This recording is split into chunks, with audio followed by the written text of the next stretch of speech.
দিব না। সেই কি কথা? সেই সকাল থেকে তোর জন্য হাত পুড়িয়ে এত কিছু রান্না করলাম। এত কিছু মানে? আর বলিস না রে বোন, সে গেলাই ব্যাপার। 7 রকমের তরকারি, পায়েস, পোলাও, তারপরে চিংড়ি মাছের মালাইকারি আর খাসি মাংসের ঝোল। ছোট, সেই সকাল থেকে এসব বাজার করতে করতে আমি তো হেঁচেম খেয়ে গেলাম। তারপরেও যদি হ্যাঁ দেখো তো ঠাকুরপো, তারপরেও ও যদি বলে যে কোনো খাবার মুখে তুলবো না, তাহলে মনটাই কত কষ্ট হয় বলো তো। মনে কষ্ট পেয়ে কোনো লাভ নেই বৌদি। ও খাক আর না খাক, আমরা তো আছি না। এই তুমি কি বলছো ঠাকুরপো? যার জন্মদিন সে কিছু খাবে না, অথচ তোমরা। জন্মদিনটা তো শুধু উপলক্ষ, এই আসলে এই অজুহাতে আমরা একটু চব্য সহ্য করে খাওয়ার সুযোগ পাই।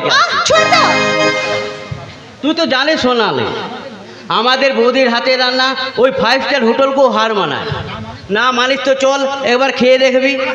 ছোট, বলছি তো আমি কিছু খাবো না, খাবো না, খাবো না। তাহলে আর কি করা যাবে, আমরাই না হলে ওগুলো খাবো। অবশ্য 1-8 দিন না খেলে তেমন কিছু ক্ষতি হবে না। ক্ষতি হবে না মানে? প্রচন্ড খিদে, আমার পেট খুব চলে যাচ্ছে, তবু আমি কিছু খাবো না, খাবো না, খাবো না। সে কি কথা? প্রচন্ড খিদে পেট চলে যাচ্ছে অথচ কিছু খাবি না, কিন্তু কেন? আমার ভীষণ রাগ হয়েছে, আমি রাগ করেছি, তাই আমি কিছু খাবো না। করতে নেই। আর তো না তোর জন্মদিন, আজ যদি রাগ করে বসে থাকিস তাহলে কি আমাদের ভালো লাগবে? আমারও কি ভালো লাগে ছোটদা? আমার এই জন্মদিনের দিন আমি এইভাবে নীরব মুখ বন্ধ করে বসে থাকবো? স্বর্ণালী, এই স্বর্ণালীর জীবনের সব থেকে কাছের মানুষ যেমন তোমরা, তেমনি এই স্বর্ণালীর জীবনে আরেকটা প্রিয় মানুষ হলো তার বর্দা। আর সেই বর্দাই যদি এই জন্মদিনের দিন পাশে না থাকে, তাহলে কেমন আনন্দ করতে মন চাই বৌদি? ও এই কথা। হাসবে না তো, তুমি একদম হাসবে না। তুমি কি জানো বর্দা আমাকে আর আগের মতো ভালোবাসে না। আর যদি তাই ভালোবাসতো তাহলে সংবাদপত্রের কাজ নিয়ে কিছুতেই বাইরে যেতে পারতো না। তার উপর অভিমান করছি রে পাগলি। সে জানিস সেই মানুষটার চোখে আর ঘুম নেই।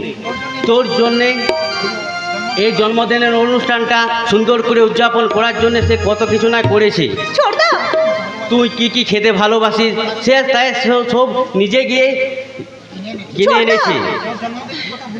তোর জন্মদিনের কথা ভুলে গিয়ে সে কোথাও কাজ নিয়ে যায়নি রে বোন।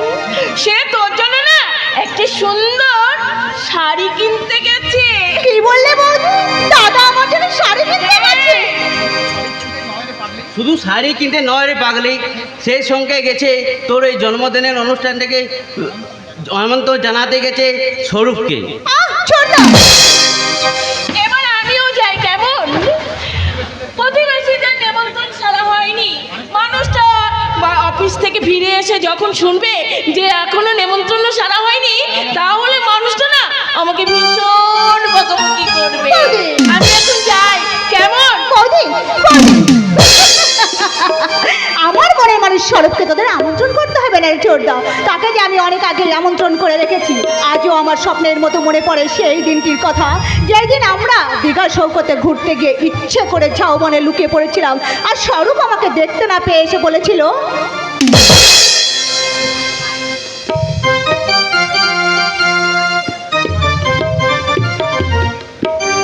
স্বর্ণালী, স্বর্ণালী, স্বর্ণালী, স্বর্ণালী তুমি কোথায়? স্বর্ণালী, এ তো দেখো আমি তোমার সাড়া পাচ্ছি না কেন? তুমি হারিয়ে গেলে না? হায় ভগবান, তাই যদি হয় তাহলে আমি আমার সমুদ্রের উত্তাল ঢেউয়ের মাঝে ঝাঁপিয়ে।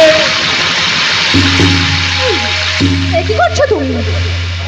আমি তো তোমার কাছে যাচ্ছিলাম স্বর্ণালী। তোমায় না দেখতে পেয়ে আমি ভাবলাম তুমি হয়তো পরপারে পৌঁছে গেছো, তাই তো তোমার কাছে যাওয়ার জন্যই। না গো না, তোমাকে ছেড়ে আমি স্বর্গে গিয়েও শান্তি পাবো না। তুমি যেখানে থাকবে সেটাই যে আমার কাছে স্বর্গ। স্বর্ণালী, তাই তো আমি তোমার হাত ধরে পৌঁছে দিতে চাই সেই স্বর্গের সন্ধানে। স্বর্ণালী, আজকে শুধু এ দুজনার, আর কারো দিনে তো নয়। আজ আজকে রে শুভ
সুযোগনা অতিথি নয়, সে আমার ভালোবাসার প্রথম ফোঁটা পারিজাত পুষ্প। তাই তো আমি তাকে আমার মনের ফুলদানিতে আজীবনকাল যত্ন করে রাখবো।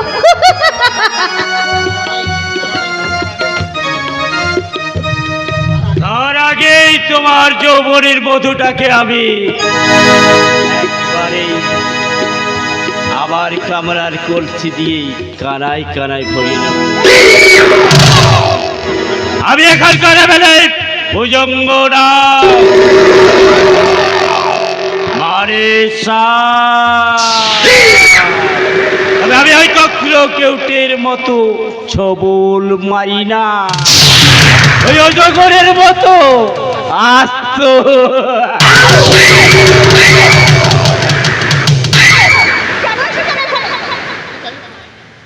কি চাই আপনার?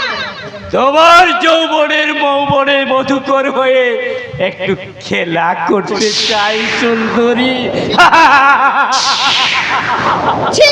আপনি একজন বয়োজ্যেষ্ঠ মানুষ আর একজন বয়স্ক মানুষ এইসব কথা বলতে আপনার লজ্জা করে না?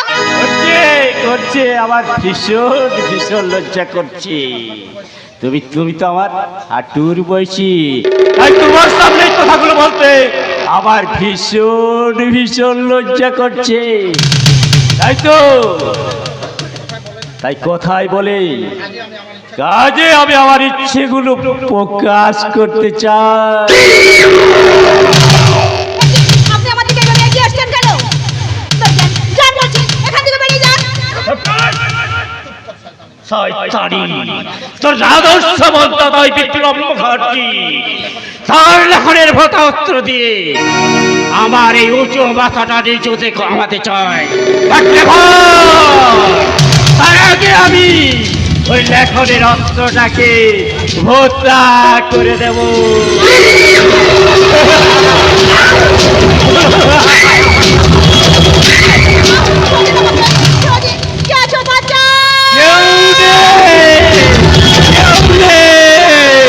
এই ঘরে শুধু তুমি আর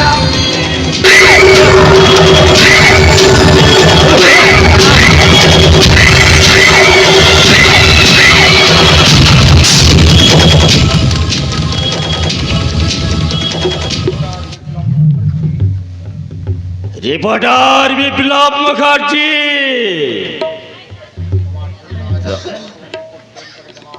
তোমার জন্য আমি একটা নতুন রিপোর্ট তৈরি করে গেলাম। লাল সংবাদপত্রের প্রথম কথায় লেখা হবে এই তোমার পরের উপর পাশবিক অত্যাচারের রিপোর্ট।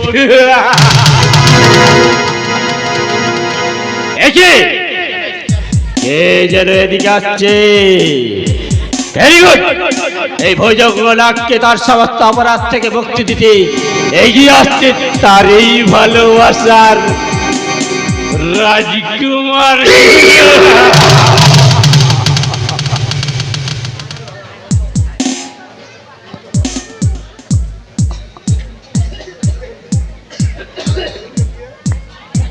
এই হারামজাদে, এই তোর উপরে তখন যা কিছু ঘটলো তার জন্য দায়ী তোর প্রেমিক স্বরূপ। এর বাইরে যদি তুই একটা কথা বলেছি, তোর দাদাকে আমি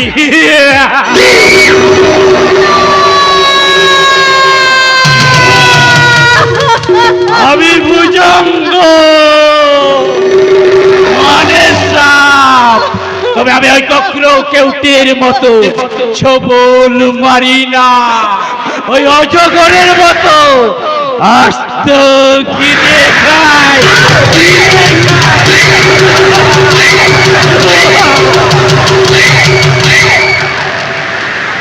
ওগো ঈশ্বর, আমার হৃদয় নিয়ে কেমন এমন নিঠুর খেলা খেললে ভগবান। এ কলঙ্ক আমি কোথায় লুকাবো? এই লজ্জার কথা আমি কাকে বলবো? কেমন করে স্বরূপ পেলে আমি বলবো?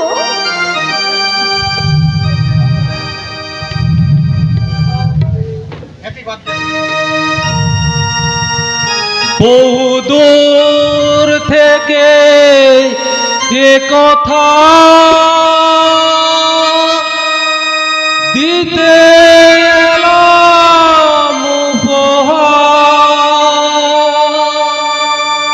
বহুদূর থেকে কথা দিতে এলাম উপহার। তুমি যে আমার, তুমি যে আমার,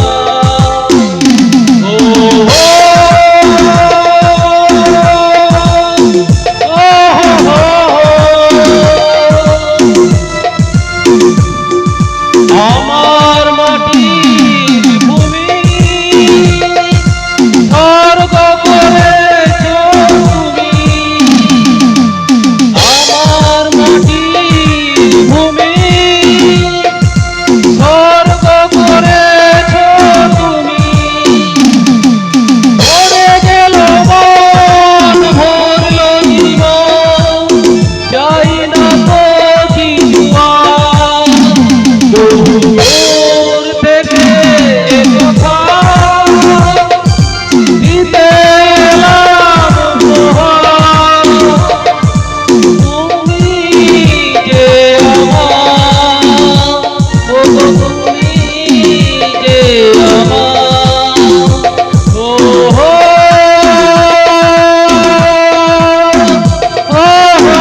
হো এ হে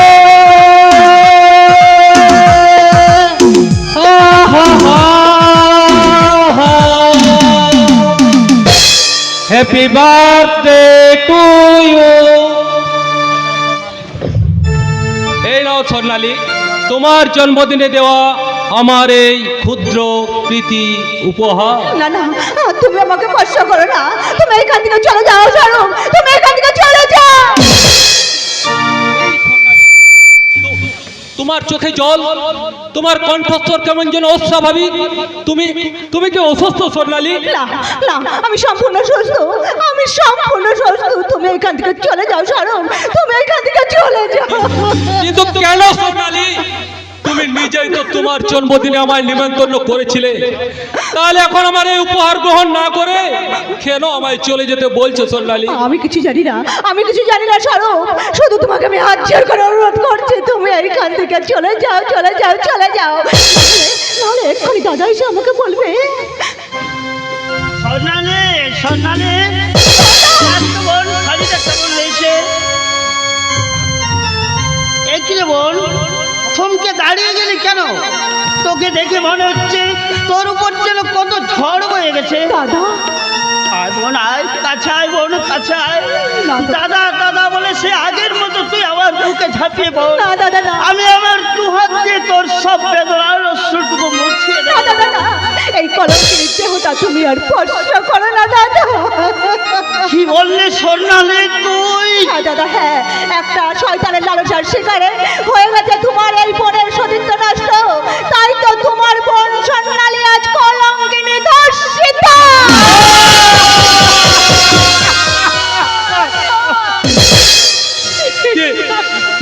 কি বললে স্বর্ণালী? তুমি না না না না, এ হতে পারে না, আমি বিশ্বাস করি না। তুমি মিথ্যে বলছো স্বর্ণালী। আমার ভালোবাসা থেকে মুক্তি পেতে তুমি মিথ্যে নাটক করছো স্বর্ণালী। এ নাটক আমি কিছুতেই মানি না, কিছুতেই না। বল না রে বোন, বল না, যা বললি সব মিথ্যে। চেয়ে দেখ তো ওই মানুষটার দিকে, তোর মুখে এই কথা শুনে মানুষটা কেমন বোবা হয়ে গেছে। শুধু ওই মানুষটার মুখের দিকে চেয়ে তুই শুধু একটিবার মিথ্যে করে বল না বোন, এতক্ষণ তুই যা বললি সব মিথ্যে, সব মিথ্যে, সব মিথ্যে। না না না, আমি এতক্ষণ যা বললাম বৌদি সব সত্যি সত্যি সত্যি। বাহ, বাহ, চমৎকার চমৎকার। ওগো আধুনিক সভ্য সমাজ, ওগো এদেশের শিক্ষিত বিবেকহীন জনগণ, আর কতকাল তোমরা এমনি ভাবে নিরবতার দর্শক হয়ে থাকবে? এই স্বর্ণালী যদি আমার বন্যা হয়ে তোমাদের বোন হতো, তাহলে কি তোমরা এমনি ভাবে প্রতিবাদহীন শব্দ হয়ে নীরবতার শ্মশানে মুখ ফিরে থাকতে পারতে? আমরা কোন সমাজে বাস করছি যেখানে বাড়ির মধ্যে মা বোনের সম্ভ্রম হুলুণ্ঠিত হয়? সে কেমন সভ্য সমাজ?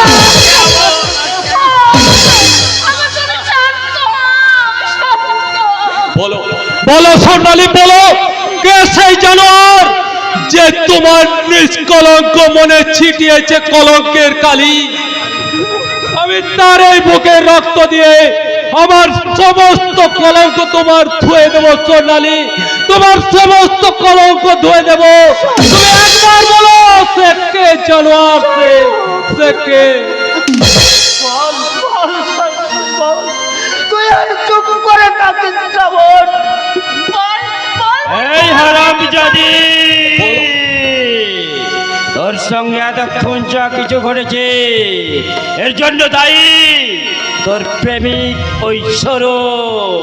এর বাইরে যদি একটা কথা বলেছি, তোর দাদাকে আমি একেবারে গুলি করে মারবো।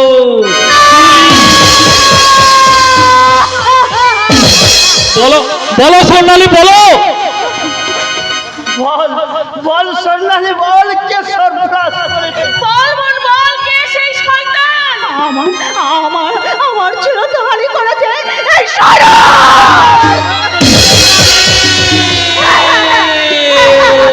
তুমি আমার সর্বদা শুনতে আমার ছিল তাহারি। কি বললে সোনালি, কি বললে সোনালি? আমি তোমাকে,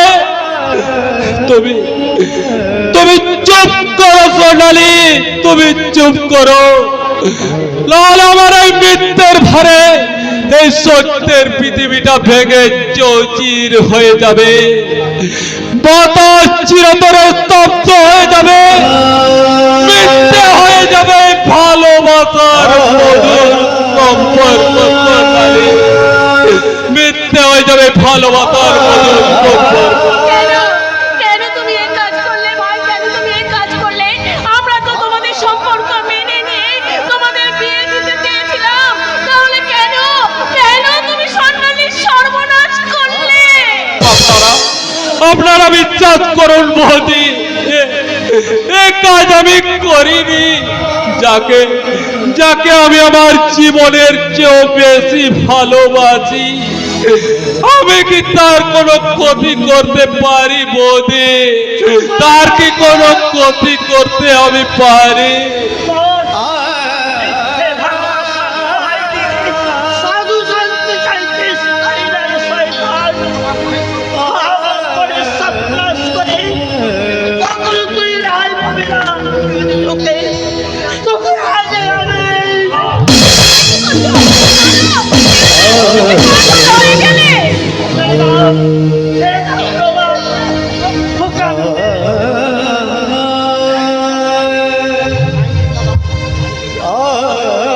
তাই দিন দাদা, তাই দিন, আপনি আমাকে পুলিশের হাতেই তুলে দিন।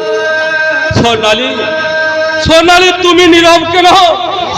যে তোমার নারীত্বকে খুন করেছে তাকে তুমি নিজের হাতে শাস্তি দাও। সোনালি, তোমার তোমার মনের এই তীব্র জ্বালা মেটাতে এই জানোয়ারটার মুখে তুমি লাথি মারো। সোনালি, এই জানোয়ারটার মুখে তুমি লাথি মারো। সোনালি,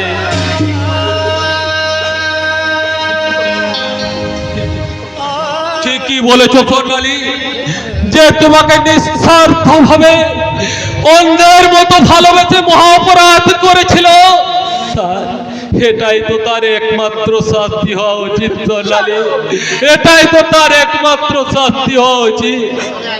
চলাই চলাই লম্বা যাচ্ছি, যাচ্ছি দাদা, যাচ্ছি। আজ আমি কোনো প্রতিবাদ করব না। আমার দুর্ভাগ্যের কাছে জানাবো না কোনো অভিযোগ। সোনালি, আর কেউ না জানো, তুমি তো ভালো করে জানো আমি কতখানি অপরাধী। সেই অপরাধের সাজা নিতে আমি ওই আইনের কাঠগড়ায় চললাম। তোমার মুখ ভরা দীর্ঘশ্বাস হোক, আমার চলার পথের পথে তোমার অভিশাপ হোক আমার জীবনের একমাত্র সঙ্গী, আর তোমার তিরস্কার হোক আমার এই ব্যর্থ জীবনের একমাত্র পুরস্কার। সোনালি, একমাত্র পুরস্কার। মুখ যদি এসেছিলে কেন চলে গেলে?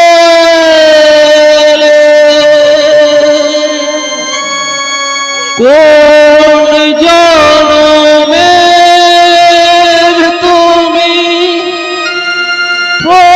প্রতিশোধ নিলে? সুখ যদি এসেছিলে কেন চলে গেলে? কোন জনমের তুমি প্রতিশোধ নিলে? ভেঙে গেল হলাম যা যাব, কত আশা ছিল